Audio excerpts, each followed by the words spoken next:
현존하는 세계 최강 3.5세대 전차로 평가받는 미국의 M1 에이브럼스 전차가 곧 우크라이나군에 인도돼 반격의 속도가 붙을 걸로 보입니다. 미국은 지난 1월 에이브럼스 전차 31대를 우크라이나에 지원하겠다고 밝혔습니다. 미국 폴리티코는 미 국방부 당국자를 인용해 독일에서 개조 작업이 진행 중인 에이브럼스 전차 중 10대가 9월 중순경 우크라이나군에 인도될 예정이라고 전했습니다. 이에 맞춰 우크라이나군의 에이브럼스 전차 훈련도 마무리됐는데요. 미 육군 대변인인 마틴 오도넬 대령은 우크라이나군 약 200명이 최근 독일 내 미군 훈련장에서 에이브럼스 전차 훈련의 마지막 단계까지 모두 마쳤다고 밝혔습니다. 120mm 주포뿐 아니라 59경 기관총, 7.62mm 기관총을 모두 장착할 수 있는 에이브럼스 전차는 1500마력 가스터빈 엔진을 탑재해 최대 67km 속도로 기동이 가능합니다.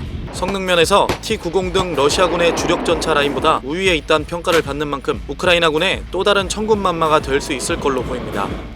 그런데 에이브럼스 전차 자체보다 이 전차에서 운용할 수 있는 열화 우라늄탄이 지원된다는 소식이 전해지면서 기대와 논란이 동시에 나오고 있습니다.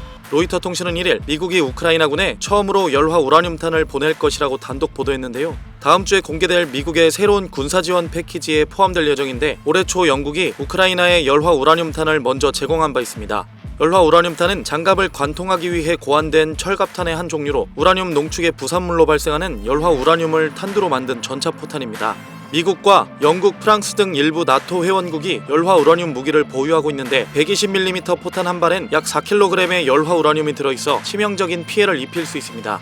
열화 우라늄은 낫보다 밀도가 높고 목표물에 맞으면 폭발하지 않아도 운동 에너지로 표적을 파괴하기 때문에 먼 거리에서 적 전차의 철판을 뚫어낼 수 있는 강력한 관통력을 지녔습니다. 미군은 1991년 걸프전 때 열화 우라늄탄을 처음 사용했는데 이라크 전차 1200여 대를 파괴하는 등 상상을 뛰어넘는 위력을 보였습니다.